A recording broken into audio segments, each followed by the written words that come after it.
pertanyaan ini. Katanya tiap orang pasti pernah mengalami masa-masa bucin dalam hidupnya.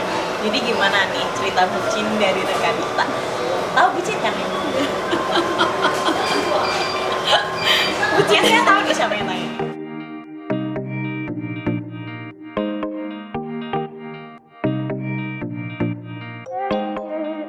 Ya, 2, 1.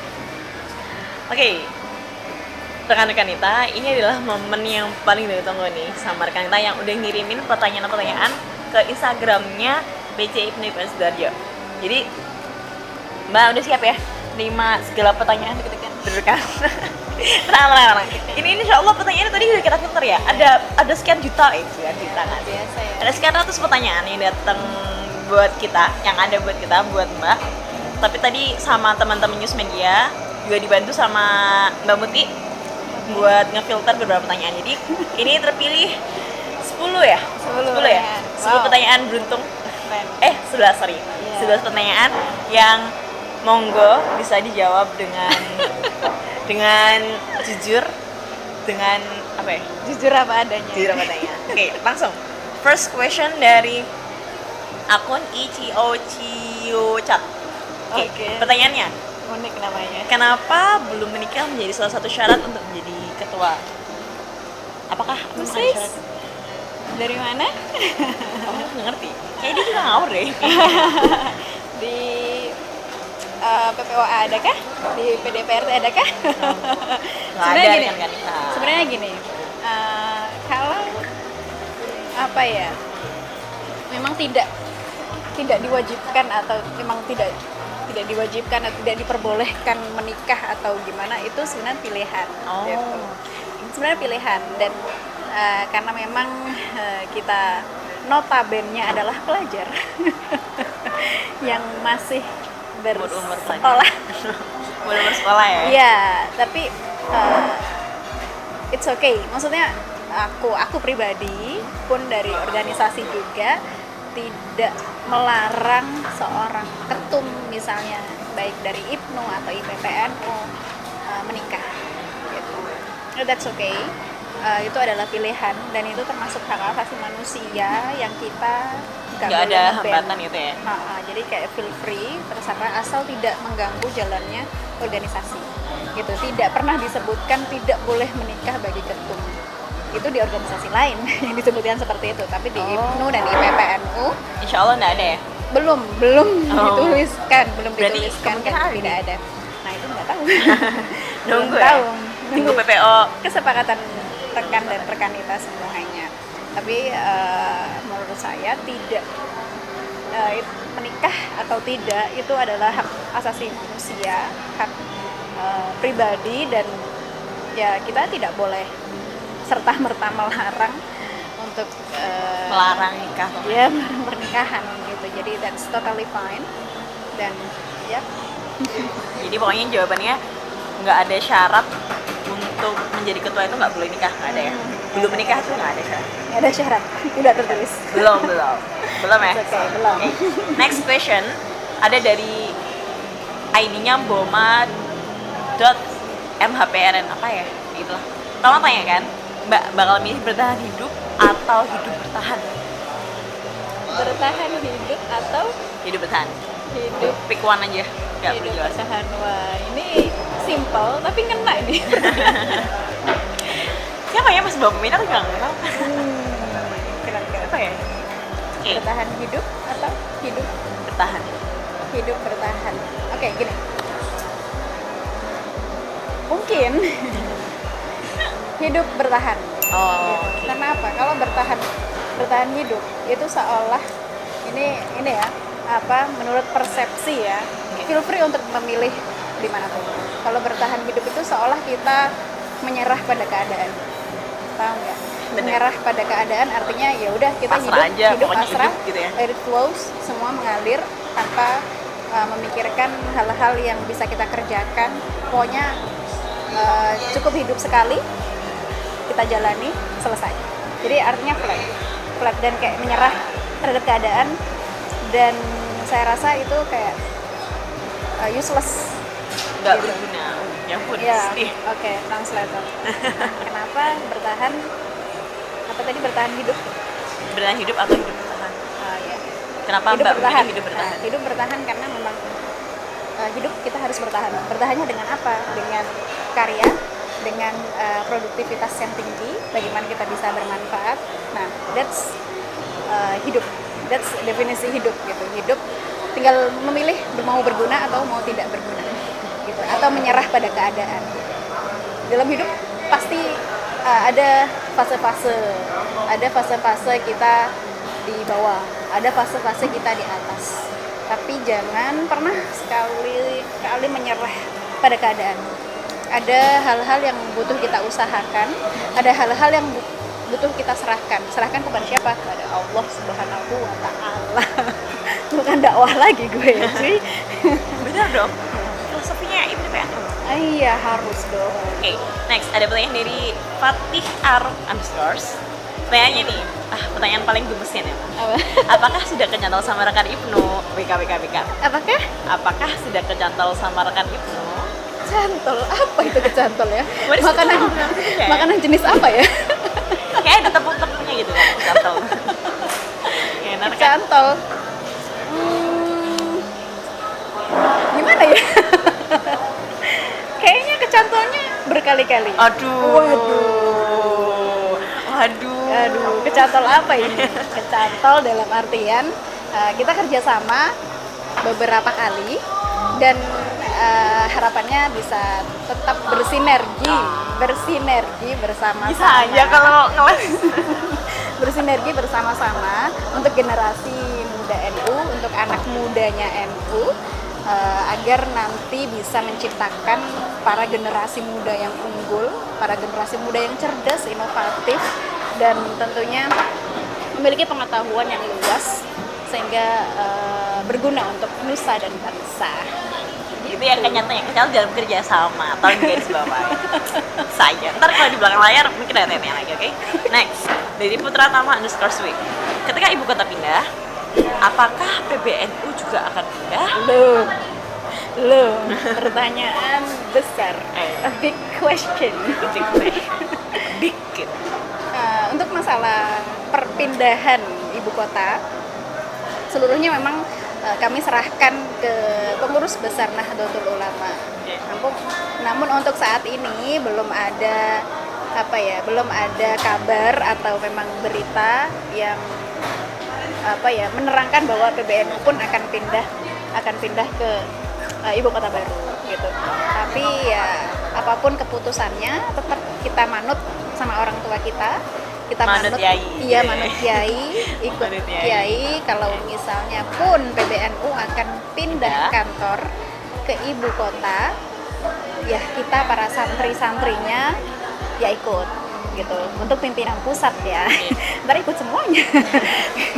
Cabang dan lain-lain. Cabang dan lain ikut. Iya, nanti penuh dong ibu kota baru. Iya, nanti ibu kota baru penuh gitu kan. Ntar pas jalan-jalan ke Jakarta gitu, orang jalan-jalan pas ada orang Jakarta main ke Kalimantan gitu kan. Orang mana? Dari Jakarta. Oh, orang daerah ya. Aduh sedih. Untungnya sih setidaknya daerah udah daerah ya, kita sampai. Daerah. Nggak sedih. Oke. Ini jawabannya. Sekarang dari rekanitan Nurim Roatus. Oke. Bagaimana untuk coping stres ya?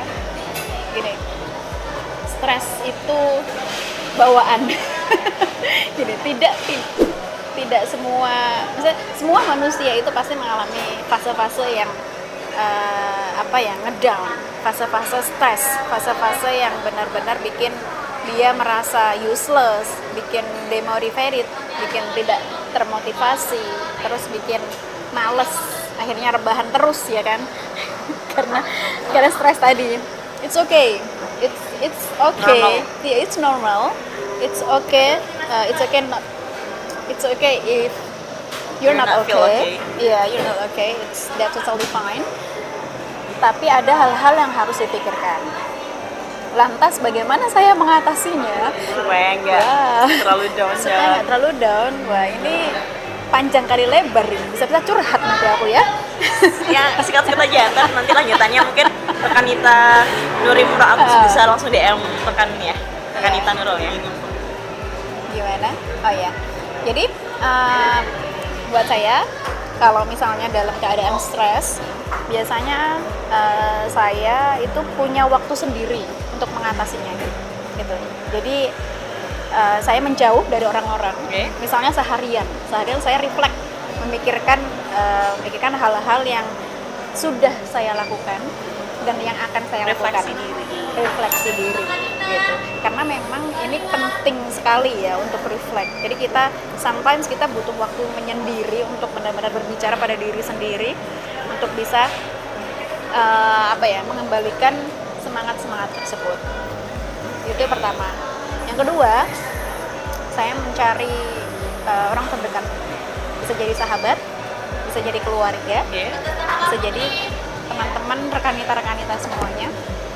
Itu agar at least kita berbicara. Kita hanya butuh untuk didengarkan gitu. Hanya untuk butuh didengarkan, kita berbicara apapun, kita tidak membutuhkan balasan walaupun orang yang kita ajak berbicara tidak membalas apa-apa, at least mereka mau mendengar keluh kesah kita. Jadi larilah ke sahabat terdekat atau keluarga.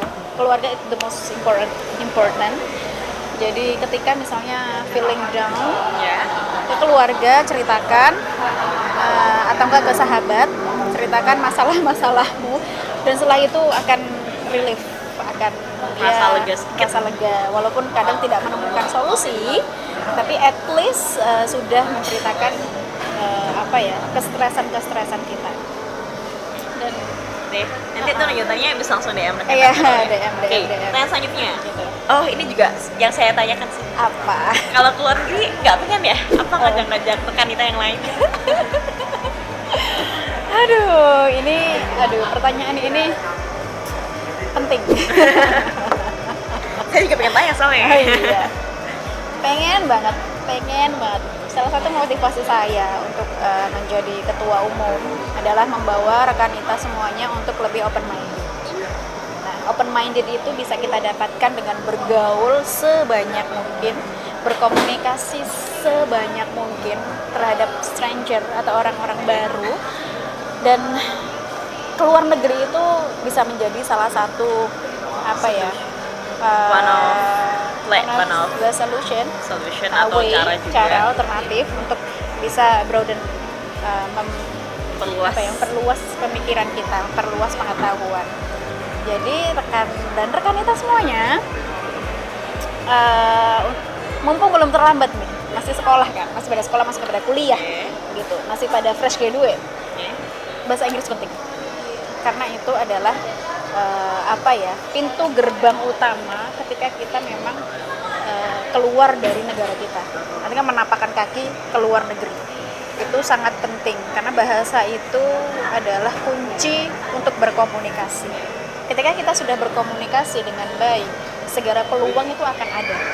Gitu. Ini artinya silaturahim itu penting sekali. Dan bagaimana caranya untuk memaintain silaturahim itu dengan bahasa. Gitu. Ketika kita mengerti bahasa satu sama lain, itu akan semakin enak jalan. Gitu. Jadi rekanita semuanya, kalau mau ikut keluar negeri, ayo belajar bahasa Inggris. Dari mulai sekarang, tidak ada kata terlambat dan mudah banget untuk bisa berbahasa Inggris. Kenapa? Bahasa itu it's about habit, kebiasaan dan lingkungan. Gitu. Jadi ketika memang benar-benar pengen bisa belajar bahasa Inggris, kita cari lingkungan yang bisa membuat kita berbahasa, cari teman-teman terdekat, cari teman-teman yang memiliki satu visi artinya pengen berbicara bahasa Inggris, yang itu akan semakin menambah confident kalian untuk berbicara lebih banyak lagi dalam bahasa Inggris. Gitu. Kalau ditanyain, pengen nggak ngajakin kita nih? Lo pengen banget dong, makanya kemana-mana kalau keluar negeri saya selalu bawa alma mater, karena memang untuk memacu semangat rekanita semuanya agar bisa menapakkan kaki atau naruh alma mater kita ke luar negeri, ke daerah-daerah yang kita pijaki gitu. Ada tipsnya juga tadi, belajar bahasa Inggris. Iya, itu. Oke. Kurang 3 pertanyaan lagi. Oke. Ini dari santri.dplk tanya, Mbak Nurul nggak pengen cari jodoh di Sidoarjo? Ya Allah, Mas Sidoarjo banget pertanyaannya, pakai tahu segala.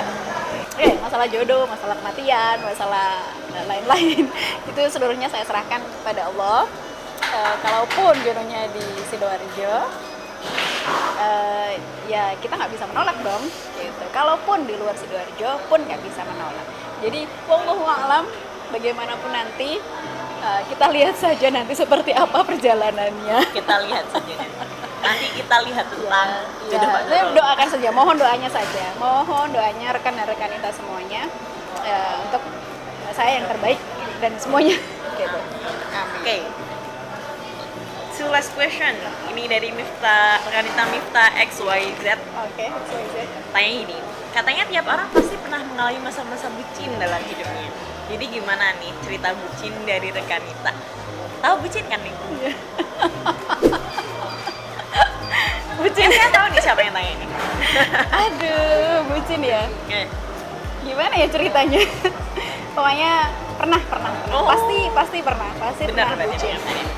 Pasti pernah bucin. Dan itu menurut saya Oke. adalah kesalahan yang sangat besar yang pernah saya lakukan.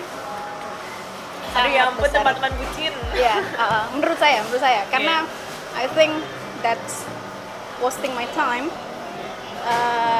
menghabiskan waktu hanya untuk bucin, hanya untuk yang kita nanti tidak tahu akan menjadi jodohnya atau tidak. That's part of the darkest of mine. Yang part of the dark. Iya benar. Masa-masa terkelam. Masa-masa terkelam pernah bucin itu. Dan ya untuk jodoh kembali lagi saya serahkan kepada Allah. Apapun yang terjadi nanti semuanya itu sudah tertulis di Lauhul Mahfuz. Jadi kalau yang sedang bucin hari ini, it's okay, that's your choice. But for me, bucin yang kepada yang tidak jelas, pada yang kita belum tahu ending statusnya dan lain-lain, please don't do that. Wasting your time. Itu akan menghabiskan waktu saja gitu, dan pikiran akan terpenuhi dengan orang yang kita bucini. Apa sih ya kata-kata? Kenapa ya? Orang yang kita puja, orang kita adore, itu akan semakin menghabiskan waktu, dan at the end kita nggak bisa melakukan apa-apa. Dan kalaupun misalnya kandas, ya itu akan, dunia akan terasa berhenti gitu. Ya, Berasa dangdut ya? that's true, that's true. And benar, that's for me just wasting my time. Jadi mulai yang sedang ngebucin, Stop it. aku nggak tahu harus stop apa tidak, tapi semua pilihan, Cukupkan lah. semua adalah pilihan gitu. Jadi it's okay. it's okay, dan pokoknya hidup cuma sekali. Kalian harus lebih produktif, harus lebih memikirkan bagaimana masa depan kalian, bagaimana bisa lebih berguna untuk, khususnya untuk Indonesia. Dan yang paling kecil skupnya adalah keluarga. Bagaimana kalian bisa berguna bagi keluarga kalian, at least membanggakan kedua orang tua kalian. Kalau mau ngebucin ke orang tua gitu, jelas, dan kasih sayangnya itu nggak pernah redup. Cintanya Orang juga tua, terbalas. orang tua dan keluarga, cintanya akan terbalas, pasti terbalas gitu. So it's okay, that's your choice, but ya semua adalah pilihan. Oke, sudah ya. Okay, Gila, last saya question, lama-lama last question. curhat nih gue. Last question. Dari PAC underscore Ibnu PPNU Apa? underscore apa nih? Kerembung atau apa? Krian atau apa? Oh, Kerembung. Oke. Dari PAC Kerembung. Pertanyaan ini. Last question. Oke. Pengalaman terlucu Bu Ketum ketika keliling ke PW atau PC se-Indonesia kira-kira apa? Toh? Apa ya? Langsung menjelaskan. Apa yang terlucu ya? Semuanya lucu-lucu kok ya, semuanya lucu-lucu. Rekanita dan rekan semuanya cute-cute. Aduh ya ampun. Gemes ya dia Gemesin gitu. Jadi pengen kunjungan terus jadinya gitu. Tapi berhubung waktu dan tenaganya terbatas. Jadi ya mohon maaf kalau belum banyak yang bisa dikunjungi. Untuk pengalaman terlucu apa ya? yang paling membekas sampai kok bisa ya rekan-rekan kita ini? Sebenarnya nggak terlucu sih, tapi terenyuh aja. Terenyuh, bukan oke. touch, tersentuh gitu. Itu tadi saya jelaskan. Saya kalau ke daerah itu merasa tersentuh ketika rekan dan rekanita itu tidak memandang waktu, tidak memandang materi, dan sangat meluangkan waktunya untuk berIPNU dan ber-IPPNU. Tidak tidak menghitung jarak dan waktu. Tentunya ada yang jarak jauh sekali tapi tetap datang untuk IPPNU. Ada yang mungkin lagi nggak punya duit atau lagi lagi kanker kantong kering, tapi tetap mau berIPNU ber-IPPNU gitu. Jadi lanjutkanlah perjuangan kalian, lanjutkan untuk berusaha untuk menjadi diri yang lebih baik, tentunya dengan berorganisasi, berIPNU, ber-IPPNU, dan tetap menjadi santrinya Mbak Yai Hasyim Asy'ari gitu. Karena memang beliau adalah panutan kita semuanya. Jadi saya selalu terngiang-ngiang nih kata-kata beliau. Barang siapa yang ngurus NU, itu aku anggap sebagai santri. Dan barang siapa dan santriku, aku doakan seluruhnya meninggal dalam keadaan husnul khotimah dan keluarganya. Aduh, ini pengabdian yang paling tinggi di Nahdlatul Ulama. Pokoknya NU selalu di hati, kapanpun, dimanapun, dalam keadaan apapun, NU tetap di hati, NKRI tetap di hati, harga mati. Bukan harga mati dong, harga mahal NKRI. Harga mahal Kan kita perjuangannya luar biasa, kita nggak pernah bisa membelinya. Perjuangannya pahlawan-pahlawan yang mengorbankan jiwa dan raga. Jadi kalau lucu mah banyak, cuman yang paling kena itu tadi. Iya, tersentuh tadi itu. Oke. Kayaknya tadi juga udah banyak banget sih sebenarnya di akhir gini tuh pengen minta kesan dan pesan, tapi kayaknya dari pagi sampai jam segini udah hampir malam nih. Kita along day sama Rekan Nurul udah banyak banget pesan dan kesan. Betul, kayak gitu. betul. Bisa nggak kasih satu aja deh, satu kata untuk rekan-rekan kita se-Nusantara, satu kata aja. Satu kata. Sebagai closing statement. Closing statement. Satu kata atau 4 kata lah? Aduh. Aduh aja apa? Gimana? Gini. Closing statement. Closing statement ya? Iya. Be yourself, be confident, Oke. and be productive. Gitu aja sih. Jadi pertama jadilah diri sendiri, tidak usah membandingkan diri dengan orang lain, karena masing-masing kita punya waktu masing-masing dan punya pencapaian masing-masing. Jadi kita pasti memiliki kelebihan dan kekurangan masing-masing. Jadi bersyukur terus dan terus. Ada lagi confident.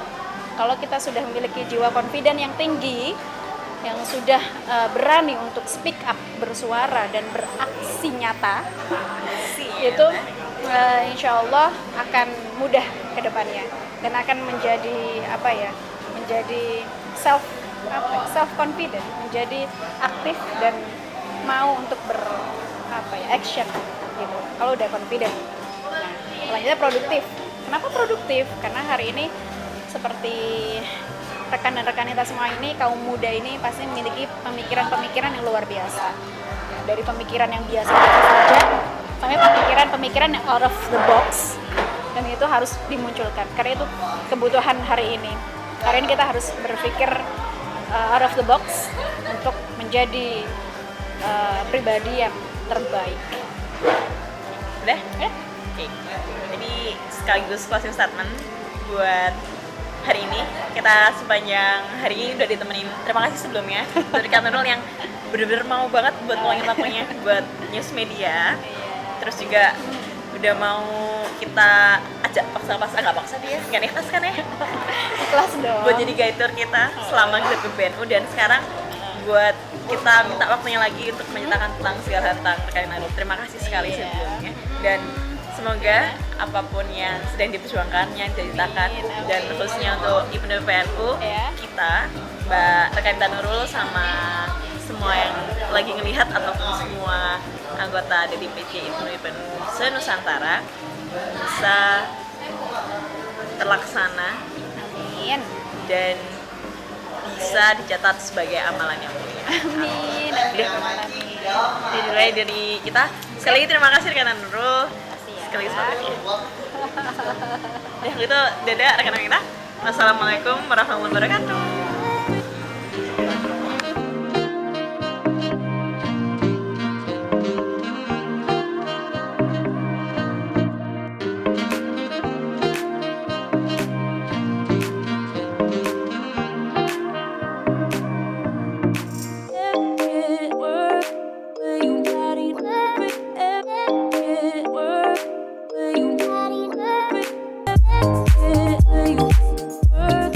Halo rekan dan rekanita seluruh Indonesia, se-Nusantara. Jangan lupa untuk subscribe, like, and comment akun pelajar NU Sidoarjo.